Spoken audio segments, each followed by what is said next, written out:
This is TVC News at 10 featuring the Sunday specials. The top stories. Gunmen kidnap priest and congregation in Kaduna just as 3 are kidnapped in Ondo State. Graduate sets grade point average record in Delta State University. And outside Nigeria, Swiss voters back tougher restrictions on gun ownership. And in our specials, a spotlight on a group often overlooked in the war on terror, the civilian JTF.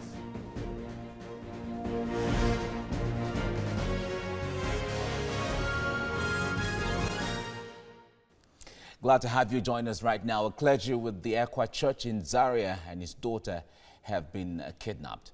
Gunmen attacked their church early in the morning and abducted 15 other members of the church. The chairman of Ekwa Zaria District Church Council, Reverend Nathaniel Waziri, said it happened while the church was hosting a combined choir fellowship. The service started Saturday night to the early hours of today. The police in Ikare town in Ondo State are on the lookout for the kidnappers of 3 men who were traveling for a wedding. They are joined by a local vigilante who are combing the bushes in a bid to rescue the victims.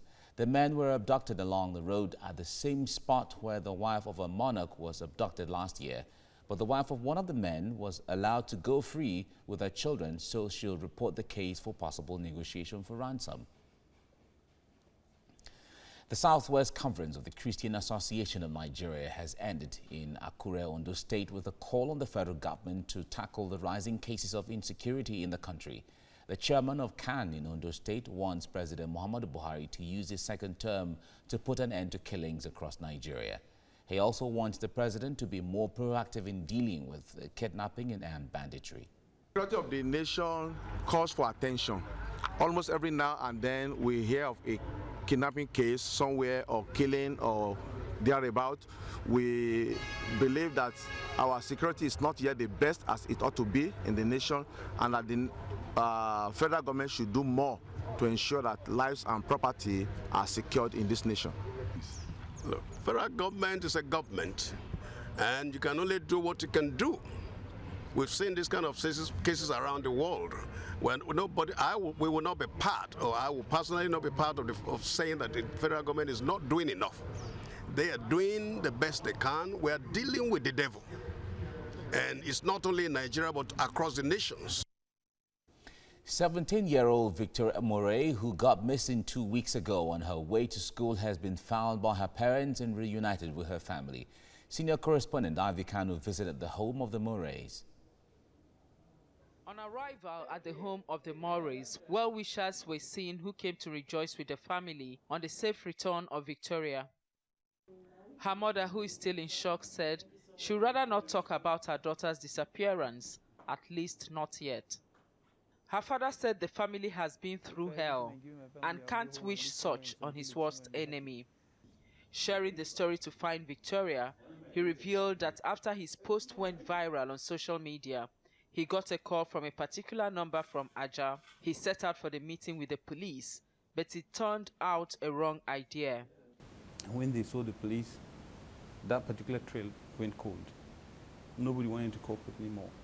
After that, he took the risk of continuing to meet with the boys without involving the police, and it eventually paid off. I went and engaged these people directly.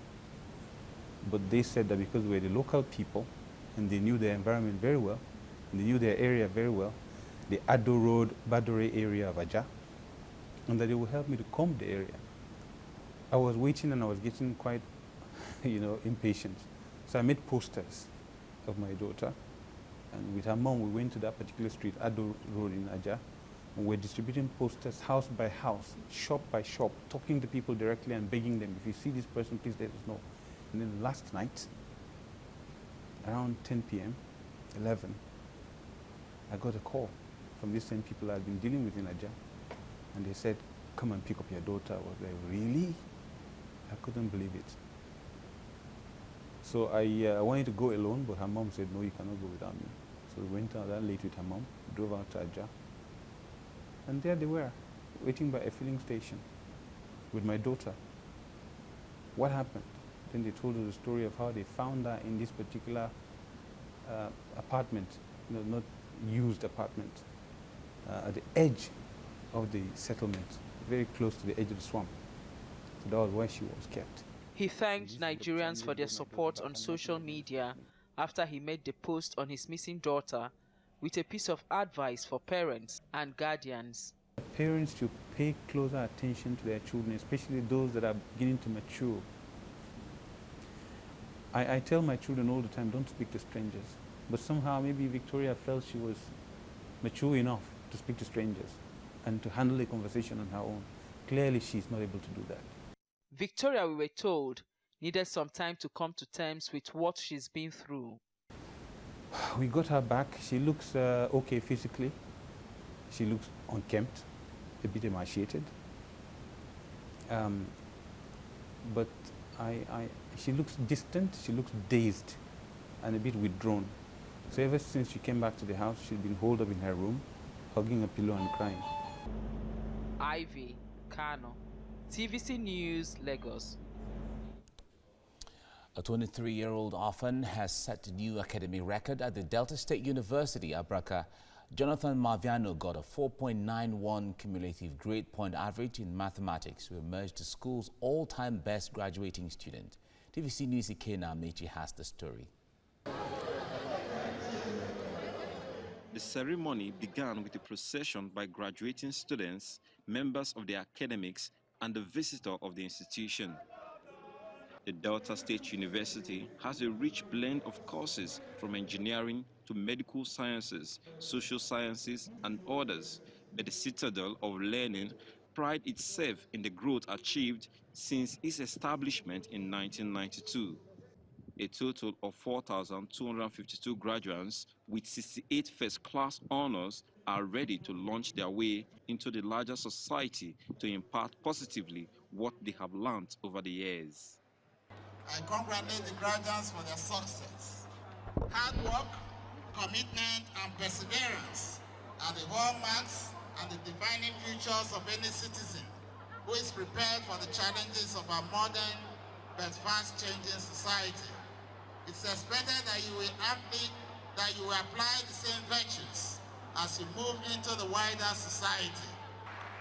These first-class students can withstand any graduate from any university in the world, including Harvard, Oxford, Cambridge.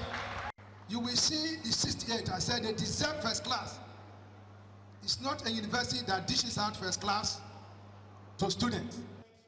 This year's graduation recorded a great feat as a 23-year-old whose parents died when he was just 10-year-old set a new academic record in the 27-year-old institution with a 4.91 CGPA in mathematics. I went for my graduation ceremony, and my mom wanted me to be among the people who would receive gifts, but I left that place without one gift, and I could see the expression on my mom's face. But I thank God that today I've made her proud wherever she's, even though she's late. I read anywhere I find myself. I read in classroom, I read even in our hostel, then in Abraka Hall. We go to empty rooms, we look for chairs, we put them there, we read. We read not only day, we read day and night. For the Vice-Chancellor, Professor Victor Peretumode, it was a mixed feeling as his tenure comes to an end later this year. But his achievements speak volume, one of which is the completion of 5 units of duplexes from IGR, which was inaugurated by the governor. Ikena Amechi, TVC News, Abraka, Delta State. A few businesses have been leaving Nigeria for West African other countries, including Ghana. And former President Olusegun Obasanjo says this is bad for Nigeria's economy. He spoke at a lecture at the Cathedral of St. Paul's Anglican Communion in Ole, Delta State. Ovieteme George has details on this. A report by the United Nations Conference on Trade and Development, titled Global Events Trends Monitor, reveals that Nigeria recorded a 36% decline in foreign direct investments in 2018. At a church program in Ole, Delta State, former President Olusegun Obasanjo alludes to the downward trend while making a case for private sector development for economic growth. We cannot go anywhere in development without the private sector. In the mobile telephone, Nigeria government didn't put a dime. If anything, Nigeria government got a lot of money by auctioning, and we are better for it. I was shocked to know that businesses are moving from Nigeria to Ghana. The population of Ghana is about 1/5 of Nigeria, and yet businesses are moving there. Nigeria's former president speaks on a wide range of issues, including corruption and its rating according to the Perception Index of Transparency International. Predictably, he chose the occasion to ruffle feathers. Corruption, the greatest single bane of our society today, will be tackled head-on at all levels. Nigeria is still mired, and the corruption quagmire has reflected in nearly all the annual Corruption Perception Index ratings of Transparency International. We even now have a government that says if you are a member of that government, all your corruption sins are forgiven. Obasanjo also decries the menace of Boko Haram, armed bandits, and rising cases of kidnapping in the country. Ovieteme George, TVC News, Ole, Delta State. Coming up on the news at 10. Threat of 10,000 naira fine as Operation Show Your Driver License begins in Lagos tomorrow. Plus, men and officers of Army's 14th Brigade take out time to unwind after a year of hard work. Details after the break. Stay with us.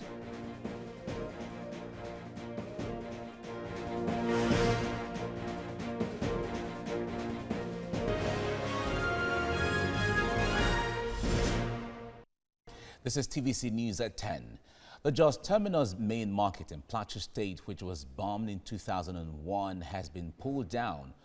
Once known as the second largest trade center in West Africa, the market had been a shadow of itself since the bomb incident before moves by the current administration to give it a new face.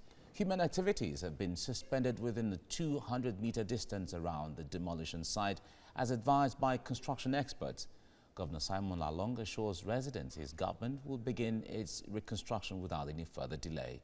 In the first place, people who are here in Plateau around that time, remember that the exact noise, that you heard today was what we had around 2 a.m. when this market was blown down. Again, this one is a successful one for the rebuilding of this market. God's grace, this is the process. The first process was the demolition. That is the most difficult one today we saw, because I was also praying that we will have a successful demolition. Once we have the successful demolition, rebuilding the market is no longer a problem for us. We've already made our plans. It's already in the budget. So by this, we're just waiting for them to finish. We'll award the contract, and then the process of rebuilding will start. Governor of Plateau State there, Simon Lalong. Moving ahead now, Islamic clerics and politicians have admonished Nigerians to embrace peace and unity regardless of religion. They say it will help in the development of the country. TVC News' Ola Wakon was at the Ramadan lecture in honor of the Lagos Central APC leader Tajuddin Olusi. His report. It is the 4th edition of the Prince Tajuddin Olusi Ramadan lecture, and Islamic clerics, politicians and public office holders are here to honor the APC leader in the Lagos Central District. The foundation intends to take a step forward. Organizers of the lecture say it is another opportunity to encourage Nigerians to get closer to God. We just finished all the elections. A lot of people have been elected and appointed, and we thought we should give it back to them to let them know that they owe the people a lot for being chosen, and that is why we chose Amana, which is trust. The trust that is given to them, they have to give it back to the people. We have gotten to a stage where what is necessary is for consolidation of our efforts over the last 4 years. In the last 4 years, a lot of Nigerians have seen what they never saw before: improvement in infrastructure across the country. As Nigerians prepare for another swearing-in of the president and governors, the forum was also used to remind the incoming leaders of their responsibilities to their subjects. Everything that is accumulating for you in the office you are does not belong to you. It belongs to the populace. Those which should be channeled towards free education should be used. You know, those which should be channeled to free healthcare service should be used as such, and so on and so forth. That is the only way we can achieve greatness in this nation of ours. Whenever you see yourself in the position, you should be trustworthy in everything that you do. And particularly from our father, Prince Olusi, he also gave it to us as food for thought. The APC leader in the Lagos Central District wants everyone to live as one, regardless of religious differences. We should live, as brothers, as sisters. That we should cooperate with each other for the development of this country. What we are able to do this period of showing love to each other, we should allow that love to be sustained. And also, abstaining from things of sins, it should be a way of life. It should not be only for the time of fasting or Lent only. And we should try to emulate our religious leader. It takes time to take decisions, and he hardly takes on decisions. And that shows that you don't rush, particularly when it's political decisions that affects one's life, that affects the fabrics of the administration and the polity. He is a very wise man. Many at this forum are sure Nigeria would be a better place if politicians would adhere to the words of admonition given here. Ola Awakon, TVC News, Lagos. Anyone who is unable to show his or her valid driver license to law enforcement officers in Lagos could face a fine of 10,000 naira. The Federal Road Safety Corps says it will start Operation Show Your Driver License on Monday. Correspondent Shawnee Jackson talked to motorists to get their views on this.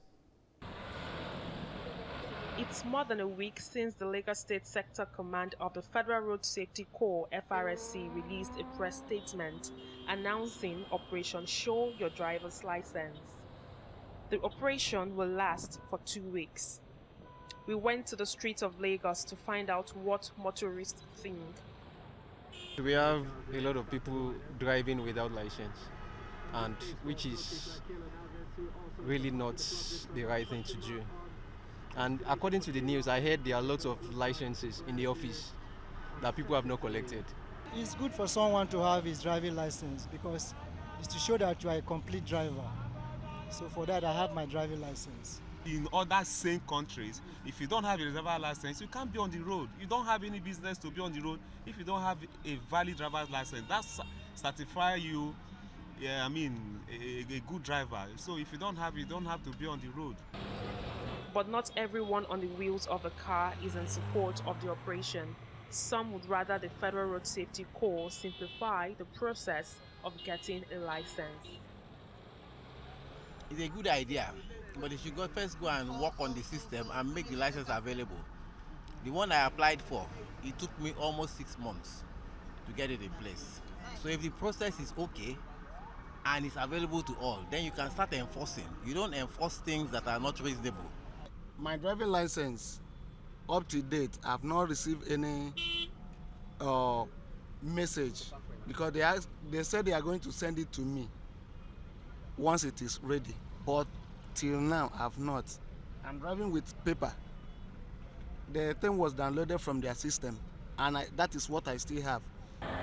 There are more than 5 million cars on the road of Lagos, according to the state government, and there are more than 60,000 permanent driver's licenses uncollected.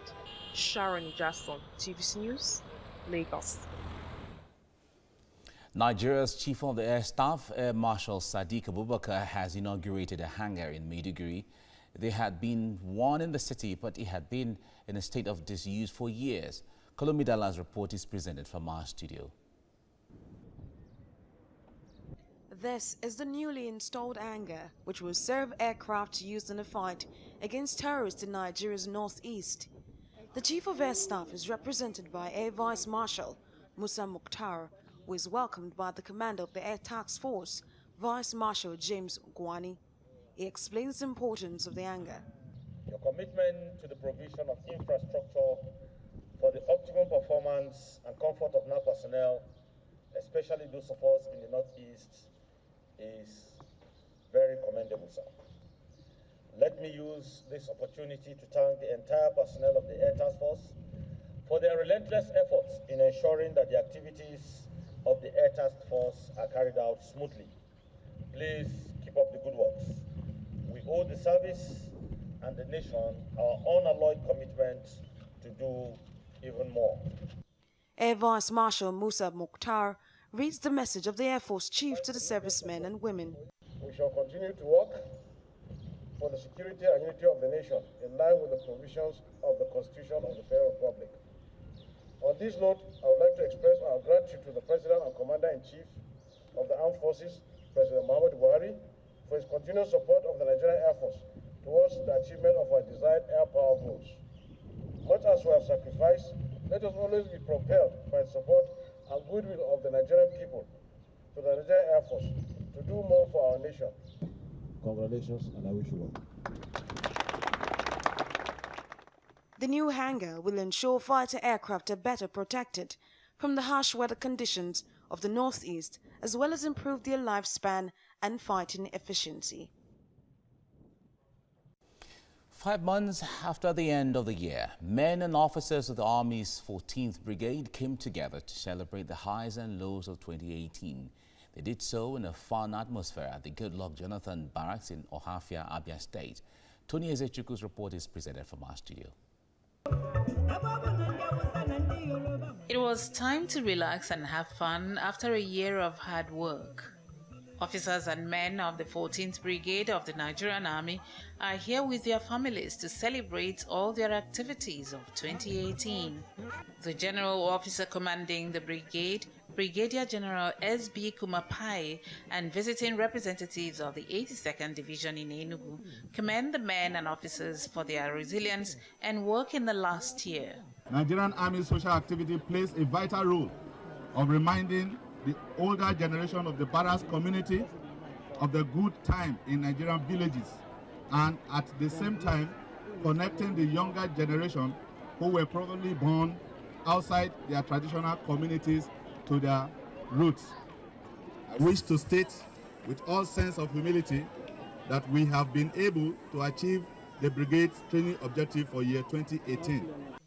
But it's not only soldiers who are here. The Deputy Governor of Abia State is representing Governor Kezie Ikbazo. Seize this opportunity to commend the officers and men of 14th Brigade for the professional conduct exhibited during the just concluded exercise Egwe K3, otherwise called Python Dash, and Operation Safe Conduct during the 2019 general election. I am proud to say, with all humility, that officers and soldiers of the 14th Brigade, as well as their families, have given a good account of themselves in the true spirit of Wasan, going by what I saw. This annual gathering of soldiers of the 14th Brigade in Ohafia accords the typically tough-looking officers and men of the Army the opportunity to socialize with their families in an atmosphere free of formalities the force is known for. But soldiers will always be soldiers, and what better way to wrap up things than a tug-of-war between the soldiers and youth corps members? And then between the wives of the soldiers and civilian women.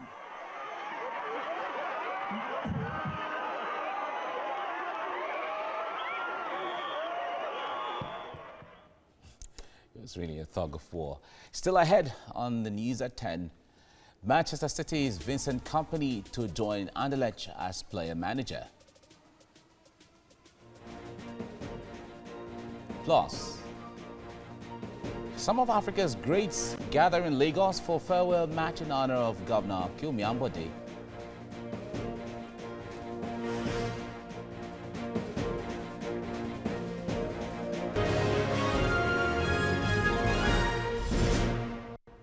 You're watching TVC News at 10. Voters in Switzerland have backed a tightening of gun laws to conform with European Union regulations. 64% of voters in Sunday's referendum supported tougher restrictions on semi-automatic and automatic weapons. Switzerland is not a member of the EU, but risks removal from the open border Schengen area if it had voted no. Nearly 48% of Swiss households own a gun, among the highest rates of private ownership in Europe. The EU had urged the country to tighten its laws in line with rules adopted by the bloc following the 2015 Paris terror attacks. And to sports now, Belgian defender Vincent Kompany confirmed his exit from Manchester City and joining Anderlecht as a player manager after helping the Premier League club to become the first team to win the English domestic treble.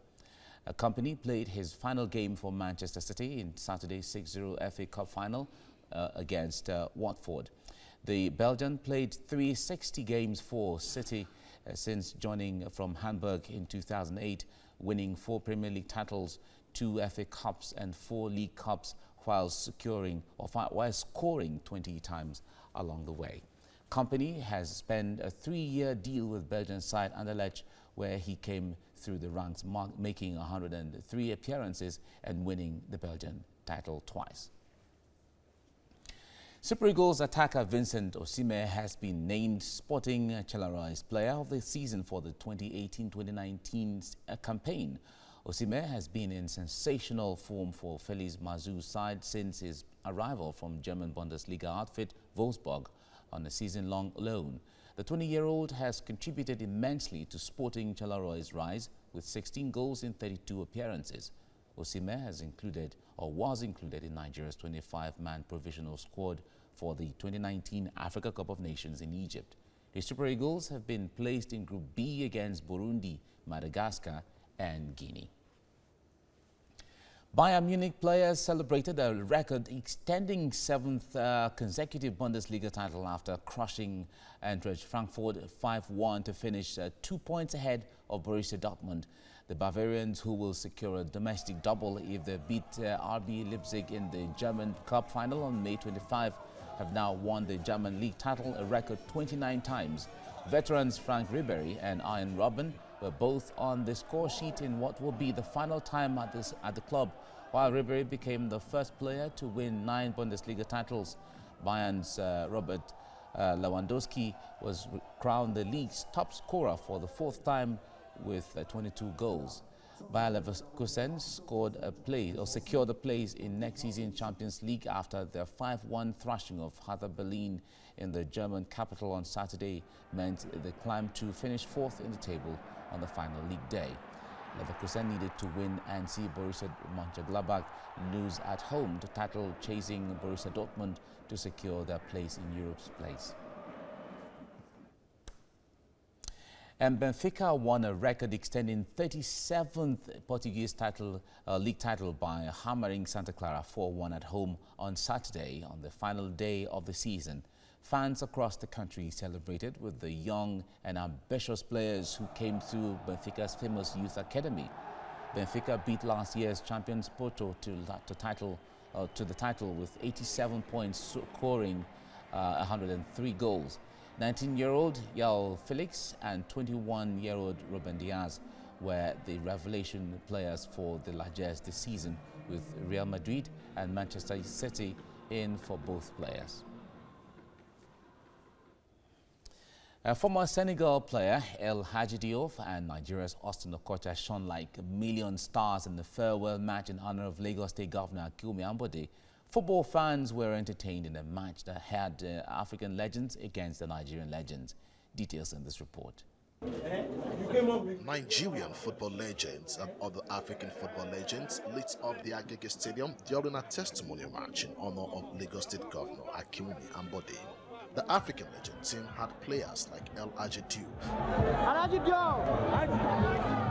Titi Kamara, and former Black Stars player Stephen Appiah. The game had the biggest Nigerian stars, coached by Olympic gold medal winning coach Yohannes Bonfrey.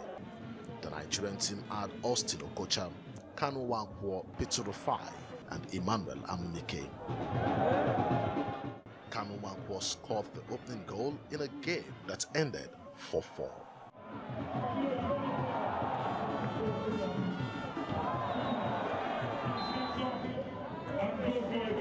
I'm very glad to be here, and I want to say thanks to all the people, starting from the president to the governor to all the guys who make Wahid and all the guys who make this happen. If I can come every month to Nigeria, I do it because wonderful people, and I know they love so much football. You know, I used to give them so much pleasure on the pitch, and I have to give them, I have to share with these people a lot of things. If you see it's only in Nigeria you come for the charity game, you see the stadium is full. What we have achieved here is great for Africa, for the young generation, and so far these people here were the legend. I do love them because I share the emotion with them in the pitch, on the TVs, and now they are here. We need to share the moment and we need to enjoy, and I'm so proud to be here. Long we've been together in the bus, from the bus to the stadium. That means you remember your playing days. Our players, they enjoy it. That's the most important thing, that you enjoy your job. This is no more the job, but still it is in the mind that play football. As we count down to the last days of the Executive Governor Akinwumi Ambode of Lagos State in office, Lagosians were once again thrilled with another electrifying atmosphere where African legends were in the center of excellence to experience another great moment of football. Stars like El Hadji Diouf of Senegal, Diomansy Kamara, and the likes were in the center of excellence. With a smooth transition committee already in place, Lagosians will remember the legacies of Governor Ambode. Mian Akiri, TVC News, Lagos. Exciting times out there. And that's all in sports now. The Sunday special starts right now.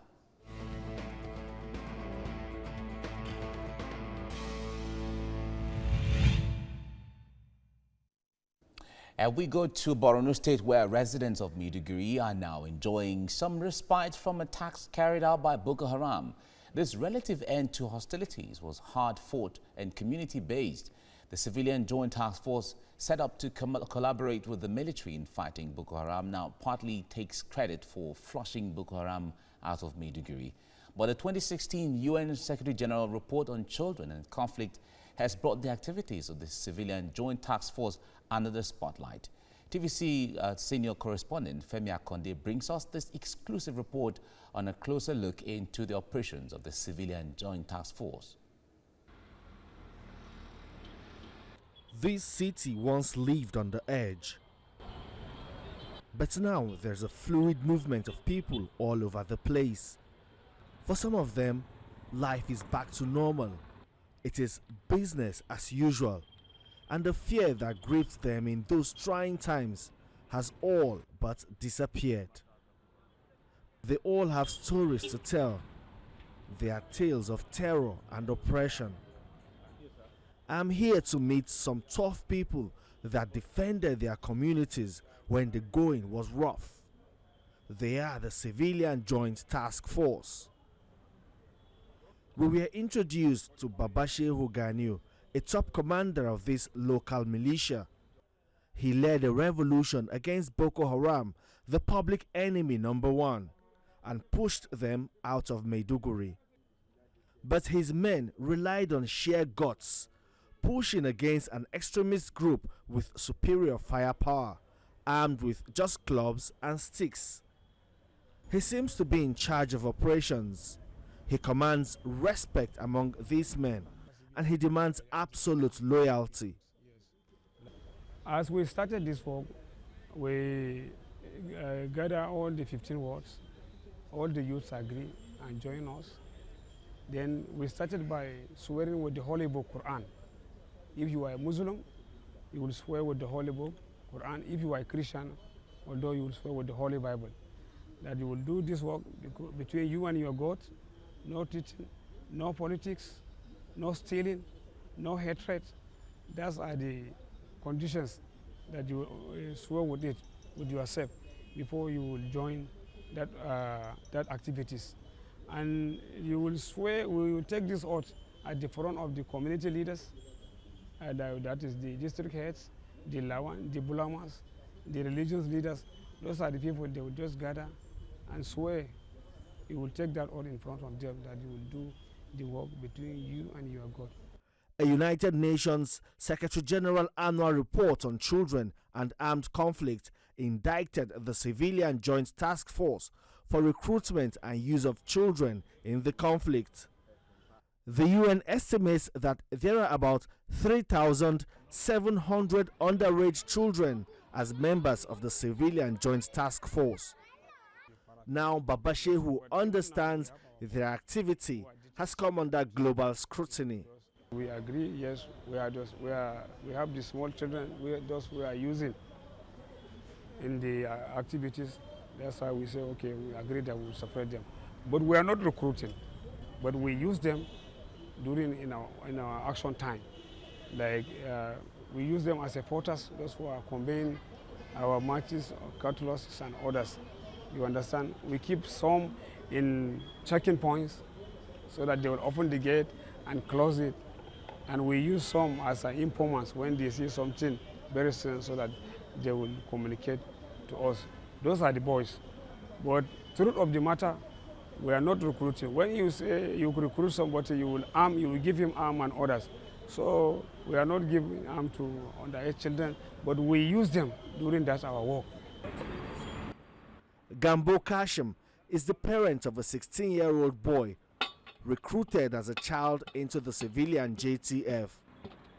His son, Bamai Kashim, now works with him part-time as a vulcanizer. When Bamai was 12, the Civilian Joint Task Force used him to gather local intelligence and identify Boko Haram elements in the community. I joined the civilian JTF at the peak of the killings. We are not trained as fighters. I only assist in running errands, and sometimes we help them man checkpoints. We know the Boko Haram members, we see them. I help the civilian JTF identify them. We do not like their deadly activities. Working for the civilian JTF also puts food on the table for his poor home. He collected stipends, just enough to support the family's meager income. All that is over. Now his father carries the burden of providing for the family all alone. Things are now more difficult. The civilian JTF are very generous.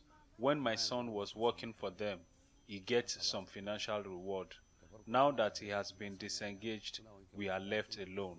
I wish we can get more assistance, or even if my son gets a good job so that he will also take care of the family. The ranks of the civilian JTF is filled with young people fed up with the killings, bombings and destruction wreaked by Boko Haram. They stand in defense of the vulnerable population, but defending the population has come with its costs and a price to pay. Like this man who was hit by shrapnel from a Boko Haram bomb explosion. He carries scars that will constantly remind him of that period in his lifetime.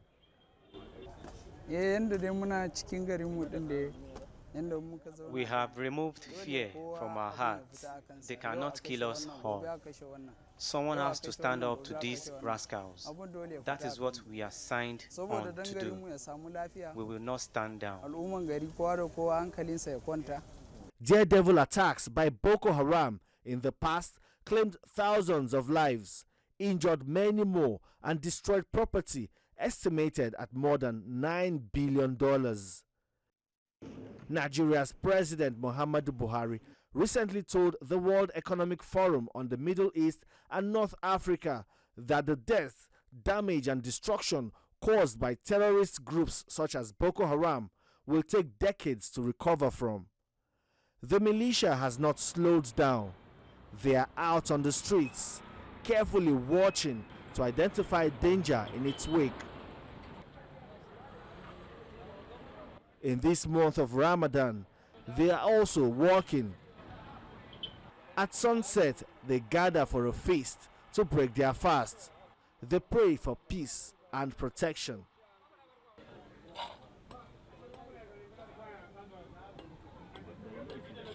Zara Mohammed, widow of a slain civilian joint task force fighter, still has fond memories of the gallantry shown by her husband and others like him.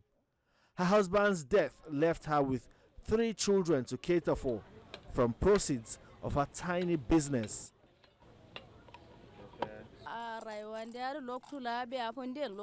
I still think about my husband. I know he died defending the local population. People talk about his bravery, but we're now struggling to make ends meet after his death. Zara and her family still mourn. More than 1 year after Boko Haram fighters ambushed and killed several members of the militia. Things have not been easy. My father always brought food home. Now there is no one to give us food. This deadly insurgency is homegrown, and the terrorists are members of the community. It was easy for the civilian JTF to identify Boko Haram fighters from among people they have lived with all their lives. Yes, Boko Haram, they are a member of the communities. We are living in the same community. They are brothers and sisters, those that we are living in the same community. As for me, even the Mohammed Yusuf, we are very close. I will just tell you, we are in the same area. I am living in Shorinos. It's just about 20 kilometers. When you go, you will reach Mohammed Yusuf's house. Even Shekau is just our neighborhood brother. You know these people? So we know them. We are in the same community. Initially, everybody took this we take it as a religion something, how they are preaching. You understand? Then later on, we just come understand what their ideology and their religions. So it's contrary. The commander of the civilian JTF took me to the birthplace of Boko Haram in Maiduguri. He tells me how wrong messages and misinterpretations of the Holy Quran spread like wildfire, polluting the gullible minds of youth who turned violent. This whole area is where the Boko Haram ideology started. This is the railway compound, BAYERN quarters in Maiduguri. I am told that this debris used to be the mosque where the founder of the Boko Haram extremist group, Mohammed Yusuf, preached and indoctrinated many vulnerable youth to join this deadly sect that ravaged the entire northeast, killing thousands of people and destroying property worth millions of dollars. Back on the streets of Maiduguri, people now feel safe to sit outside and relax, a typical feature of the northern communal lifestyle. Digma Zubeiru, patron of the militia and a prominent community leader in Maiduguri, tells me about the heroics of a loose group of people united by a common factor. We encourage the system where these civilian JTF fighters were given incentives for helping fish out Boko Haram elements in the community. We have peace now, but this would likely have been impossible without the tremendous support of the civilian joint task force.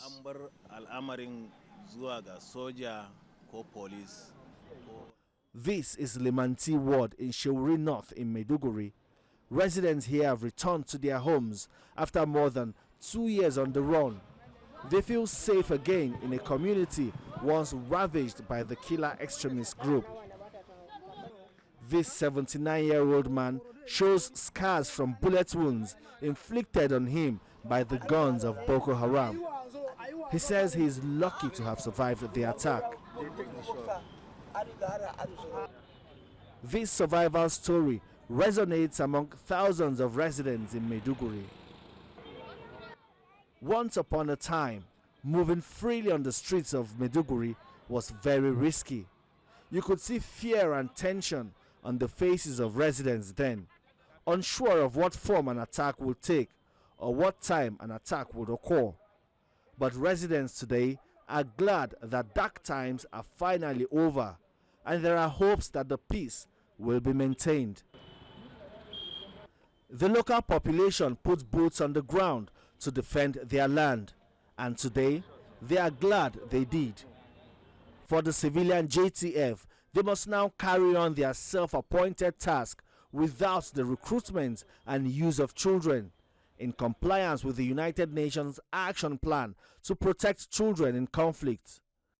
And for the kids on the streets, the newfound peace simply means they can come out to play. Femi Akonde, TVC News, Maiduguri, Borno State. Greater days ahead for everyone there. Moving ahead now, Nigerian businessmen and nationals from other countries travel to Dubai regularly to purchase goods for sale in their home countries. One of such items purchased for quick sale is gold. Now, TVC News anchor Bukola Sambo-Mimo visited the Dubai Gold Souk and reports on why it is preferred market for gold. With its price listed on the international market, gold is both an invaluable commodity for investment, a fashion accessory for men and women, and an item for the solemnization of holy matrimony globally. Although there are no gold deposits in commercial quantity in the UAE, gold refining is done in Dubai on a large scale, providing the goods for a healthy supply and demand chain found in the Dubai Gold Souk, one of the most popular gold markets in the world. This is Dubai Gold Souk, a traditional gold market located in the heart of the Deira commercial business district. It is worth trillions of dollars and hosts well over 380 dealers. It is a long alleyway flanked on both sides by shops shining with golden splendor on display. An attraction for tourists who come from across the world, day or night, to make their precious purchases. Some buyers who are resident are considering starting a gold business, while others have made it a full-time venture. People believe gold is an asset. You know, like here now, I am here to buy a shop for my shop. I do gold, I sell gold, you know. So most people believe instead of keeping money in the bank, you know, bank charges and all. So some people believe you buy gold, you keep them, you know, it's a long life thing. Every week we used to come here to visit what is gold, yes. Because it's like an investment for us. Gold is not, the price of the gold is not going always down, but it's always going up. Sometimes it's going down. I'm planning to sell gold also. It's a good business if you have a gold. What exactly makes the Dubai Gold Souk the one-stop market for gold? They give also reasonable price here. That's why we keep coming back here. Yeah, this is original, and they're looking for high materials, gold, high-end quality from Saudi. Definitely from Saudi, all of items here, right? Some prefer Dubai Gold to Italy. And at times, you know, like I have a case now. Yesterday, someone was telling me about, okay, she wanted to exchange the gold actually. So, but they said it's not original, that it wasn't original. So most people believe you come into Dubai, they know, since they know about it, that it should be original. In Dubai, the gold is very cheap. And we have a good quality also. Especially here in Honey Gold, they're giving us a good price also. There are window shoppers and serious buyers, and when the negotiations begin, even the men are not left out of the Vanity Fair. In the first half of 2018, Dubai Gold and Commodities Exchange recorded a 44% increase and was involved in more than 11.3 million contracts, resulting in a trade value of $250 billion.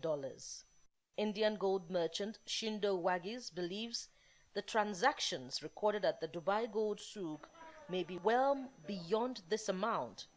He also speaks on what to watch out for in gold purchase. That will be trillions of dollars it was. That we could not count it because every building, every office is having like that much kilos of gold, tons of gold in their stock actually. So it will be trillions. Divided into 18 carat, 21 carat, 22 carat. 24 just the bar mostly because it will be too soft. So it will get damaged very fast. If it is soft, it will break very fast. 22 carat, like a maximum, will be better for you to purchase the heavy jewelry. These high-end quality gold weigh as much as 300 grams, and they are not just for display purposes. Indian nationals who share deep cultural ties with the Emirati wear them during marriage ceremonies to honor their goddess of wealth. Heavy gold used for some like marriages, like the heavy kind of things like 200 gram, 100 gram, or more or less like that. With renovation plans underway, the Dubai municipality plans to make the Dubai Gold Souk an upbeat tourist destination. Another testament to the possibilities of good governance in the United Arab Emirates. Bukola Samuel Wemimo, TVC News. Interesting one there. All right, that's all at this hour. You can follow us on our social media platforms for updates. We're on Facebook, Twitter and Instagram using the handle at TVC News NG. You can also get details of all the stories we're reporting on our website at tvcnews.tv. Thanks for staying with TVC News. Bye now.